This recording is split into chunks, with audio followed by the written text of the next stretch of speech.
I thought it was a normal book. I'm 21 and currently a senior in college. Going to the library was a routine I had started back when I was a freshman. I'm not good at making friends or generally talking to people, so I was fairly prone to getting lonely. Sitting in my dorm room between classes with a roommate who either pretended I didn't exist or constantly went out to meet up with their friends wasn't really great, and I don't like being alone with my own thoughts. I'm pretty sure most people don't, so I always found myself back in that little corner in the library. The two cushioned cube-shaped chairs and the circle coffee table in the middle of them always greeted me back like a familiar face of an old friend. Along with just seeing and feeling the presence of others in that comfortable silence, it made me feel less alone. God, I sound like a loser, but unfortunately this routine is still my reality. I was able to get a private dorm for my final year, so even making friends with a roommate is entirely out of the door. It doesn't matter though, because it helps me to not get distracted while I work.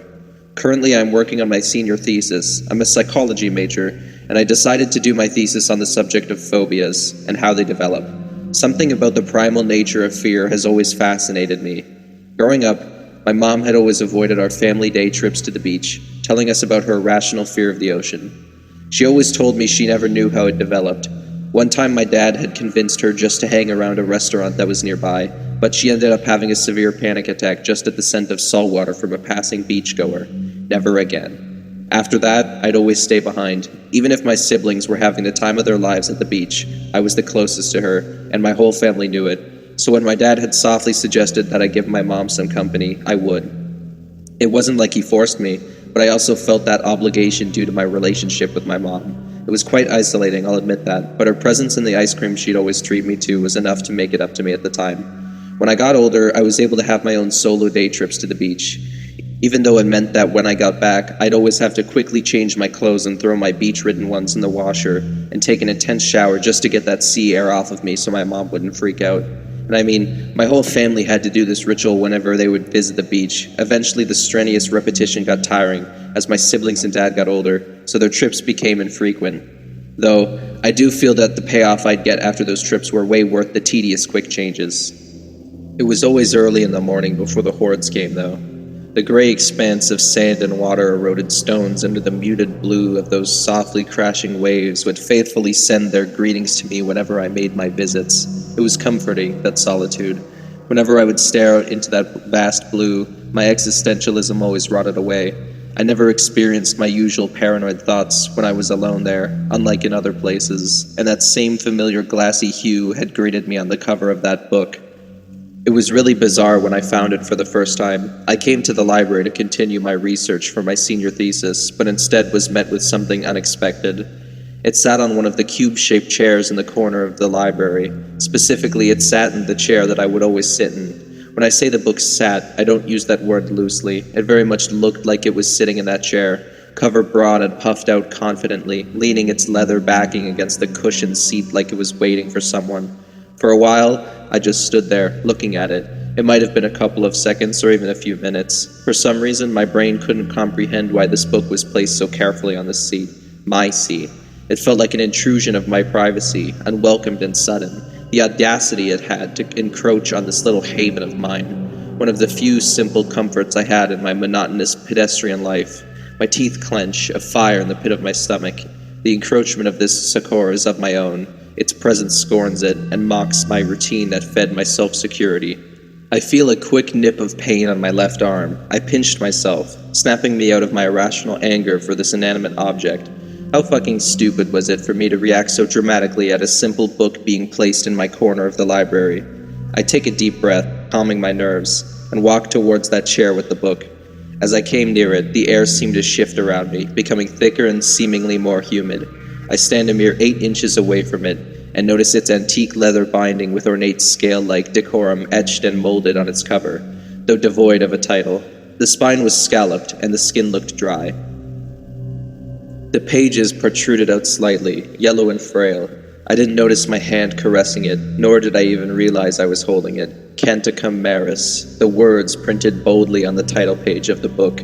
My fingers graze over them, a chill running down my spine. Before I knew it, my nose was buried deep in the novel. And as I gazed out to her, The song she sings to me is as entrancing as the waves she immerses the marine in. O endless ocean blue, would your melody of deep and sanctum never cease, so for I to always swoon over, your glorious tune haunting me, engulfing me, such melancholy bliss your voice graces me, for I am a mere man, and you, the great bounding main, the solitude you bring unto men is tantalizing. I am back there, on that childhood beach for a moment. I blink once, and that familiar blue is gone. My attention was broken from someone dropping a book off in the distance. My eyes dart up from the brittle pages to notice the twilight greeting me through the window next to me. It couldn't have been that long, I thought to myself. I glanced down at the book, noticing I had only gotten through a couple of pages, making barely a dent in it. I sigh and stand, gather my belongings, and make my way to my dorm room. Perhaps I needed this break from schoolwork. I'm usually the type to bury myself in it and forget to make time for play. Maybe I should start listening to the people who tell me to take it easy.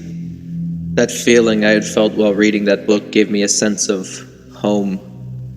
I had started reading this book at random times throughout my day, always near water. Even if I were to find myself in an empty library or a vacant study hall, there was always a body of water near me. A bottle, a flower vase, an aquarium, a small puddle of water near my feet. Was I thinking too hard about this? Probably. The sudden anxious feeling at the pit of my stomach would tell me otherwise. It felt like a stab into my middle, a burning feeling that would travel from my abdomen all the way to my head, thrumming and vibrating like a radiator on a winter's day. The violent churning deep in my gut would not stop until I made my way far from those objects. A persistent nagging feeling would always pester me after I left those areas. The thought of wanting to return and relish in the company of it made me want to scream whenever it happened. Water started becoming both a source of anxiety and comfort for me. My most frequented reading spot for this book had become my dorm's bathtub. The incessant drip of the faucet kept me company as I skimmed through the browned and musty pages. It really was a weird feeling, an anxiety building like heartburn in my throat, yet feeling a familiar warmth. Oh, how I yearn for you, my sweet blue. I wade my fingers through silken weeds rooted in your depths, only for them to slip away. My wish to embrace you every night is greed only man can understand. To be swallowed whole by you, my beauty, my beloved, I would give my all to be one with you, to have your watery love bloat my very being, for the salt to sink into every pore of my body until not even my own sebum could graze through it, for us to be together until the end times come. Last time I had checked the calendar, a month had gone by, yet I still have not made a slightest dent in the book. I've measured it, the progression I've made, even using a measuring tape. It reaches only 1 centimeter, the same amount I had read in the library a month ago. Has it only been a month? Whatever. It makes no sense to me why it has taken me so goddamn long to get past this first chapter of this book. The pages are starting to stick to each other as if they were dampened by water, the words on every other page warping and bleeding its ink as if it were an internal hemorrhage, though I'm still able to read them as if they were freshly printed. I also started to notice that whenever I opened the book, the pungent smell of rotting seawater would fill my room. I have only smelled this rancid stench maybe once in my life. It came from a plastic bucket under the wooden stairs of my family's beach condo during one of those childhood excursions. The smell emanating from the book was subtle at first, something I could brush off, but it has become obnoxiously apparent to me. The fragrance of the sea that once invoked warm memories and a sense of comfort, now it fills me with trepidation and a roiling nausea in the pit of my stomach. I feel sick. Despite everything, my eyes stay glued to every yellowed page in this book. Each turn of the leaf peels back like a scab on a healing wound. My stomach curls and twists as I continue reading. The smell was awful. I run to the bathroom and frantically clutch the toilet. My body hunches over the bowl as I dry heave and retch until I'm met with bitter yellow bile in the rippling water below me. I don't remember my last meal this week. I look out to eternity, at her vast and gracious beauty, solidarity in her presence, her basking waves rocking my wooden hull. All a man's needs and wants is with her, as she provides for those who adore her, that sings glory to her. O fair brine, your sweet tune of an unconditional love for thyself I reciprocate and take you, my love, my one and only, my beautiful blue. At the start of this semester, I made it a habit to check off the days of my calendar.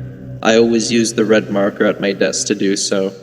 I haven't done this in a while. I can't tell how long it's been. I can't even use my phone to tell the time. The letters and numbers blur and smudge, no matter how much I squint or rub my eyes. I at first chalked it up to needing new glasses, but even after I had gotten them, it was still incomprehensible. The only indicator I have that it's been a few months is that the leaves have mostly fallen off the trees and the weather has gotten colder. My dorm's carpet has constantly started to feel wet, as if I had spilled something on it.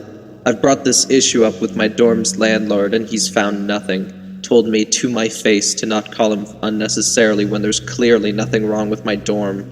I wanted to tear him in half then and there. There's clearly a leakage somewhere. The floor is unbearably wet, yet he claimed the carpet was bone dry. My room is starting to stink of that horrible, rancid ocean water, even without me opening the book. It's gotten to the point where I've resorted to sleeping in the common areas and cleaning myself off with baby wipes and bathroom sinks. You look quite divine tonight, my dear. Under the glimmering lights peppering the evening sky, the gown you don upon yourself reflecting the glittering fragments of constellations far beyond my own comprehension. Restless is my company, as they do not understand my adoration for you. My beloved, who is otherworldly and mysterious, I ignore any naysayers, as all I could ever want is you. Love, finding myself lost within your curving tides and hoping to never be found. I can't drink anything. Everything. Every single fucking thing I drink tastes like the ocean. I didn't notice it at first. It started with water. A slight salty tang as if I were drinking a sports drink started developing in the water I drank. It later became unbearable.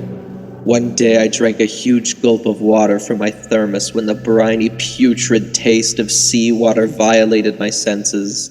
I didn't care. I spat the drink out loudly on the floor in the common area that I was making board for the night. I mean, it didn't matter if I was making a scene anyways. I haven't seen anybody for weeks. No matter how much chatter I heard just moments ago behind closed doors, every time I entered a room, a soul was never to be found. I've started taking all of my classes online, since every time I'd make it to a lecture, solitude was the only thing that greeted me, though it seems that my professor is still unresponsive to my emails and my classmates are missing from discussion posts. Everything feels so futile at this point. I've tried drinking other beverages to get my daily hydration. Soda was my first bet. I bought one from the vending machine down the hall from the library and took a hefty swig. I could only get a quarter of it down until the burning sensation from the salt was unbearable. I had grabbed the fake potted plant nearby and puked everything that was in my stomach that day. I tried coffee, tea, flavor pouches, alcohol, even resorting to the small plastic takeout containers of sauces, whatever would wet my palate. It all tasted like fucking seawater. It's all that goddamn book's fault. I know it. Everything that has happened to me until now has started after I found it. And you want to know what the funniest thing is? I keep reading it. I keep fucking reading it like a junkie to crack. I've gotten so weak. It hurts to turn the pages. My fingers tremble as I thumb through the ocean-stained leaf. The acrid scent is still pungent and reeking, stinging my nose and making my eyes water. I pull through, though, that smell becoming familiar and giving me a perverse comfort. My eyes water as I read, and in desperation I try and lick them off my face. It tastes salty, but at least I know that it's from me. I blink, and the dark blotches that weren't there before appear on the pages. I am so tired. My skin has leathered, and my flesh eaten by mutineers. I am but a man, as I gaze upon my bleached bone. You are the grand ocean blue, being so vast and spreading so wide, touching your lips to continents and gulfs. I wish I could have you as my one and only, but I am only a man. So as my ravaged being falls and engulfs into your generous and loving arms, please take me for all I can humbly offer, my adored. I close my eyes, and I'm there again. That beach from my child and teenage years, the soft breeze caressing me, and the warm sun kissing me gently. I guide my mom onto the sand, and she is happy, a genuine grin reaching ear to ear as she notices my dad and siblings off in the distance. She asks me if I'll join them soon. They plan to have a picnic and brought egg salad sandwiches, and she knows those are my favorite. I tell her to go on without me. I'll join them later. I watch her as she smiles tenderly at me before she joins the liveliness of our family in the distance. She disappears. My dad and siblings disappear as well. I open my eyes and I'm all alone, naked and submerged from the neck down in my dorm's bathtub. The water still runs from the faucet, the water spilling over onto the tile and slowly making its way to the rest of the room. I feel a pressure on top of me, realizing the book is laying on my chest, also submerged in the water. I notice pieces of my flesh floating in the bath. My tongue has started falling off. My mouth, so stripped of moisture where only briny seawater can meet it, has started flaking off out of me. I pick one up between my pointer and thumb and examine it. I can see a taste bud on the white flesh. I laugh. I laugh over the running water and the pieces of me that float around it. I laugh as my crepey, flake-ridden skin creases from my grimace. I laugh as I continue reading the book, though now severely water-damaged and the words now blurred on the pages. I laugh as the water soaks up into the already wet, moldy carpet of my dorm. I take a deep breath and close my eyes. I sink. I sink and I sink and sink and sink and I sink and sink and sink and sink. My frail body engulfed in the ocean's never-ending embrace, a cold and lonely gesture. My eyes open, straining from the pressure of the water around me. I can barely make out the light above me from my bathroom, perfectly shaped like my bathtub as I continue to sink further and further down. I find myself alone in a never-ending void, floating weightlessly in the briny depths. I do not question how I've gotten here, nor do I fight my fate. The book is nowhere to be seen, and frankly, I don't care where it is anymore. I continue to sink deeper and deeper as the tiny speck of artificial light resembles the shine of an iridescent star in a murky night sky. I close my eyes once more, feeling her watery embrace, and listening to the muffled murmur of her lonely lullaby. I am back there again, for the very last time.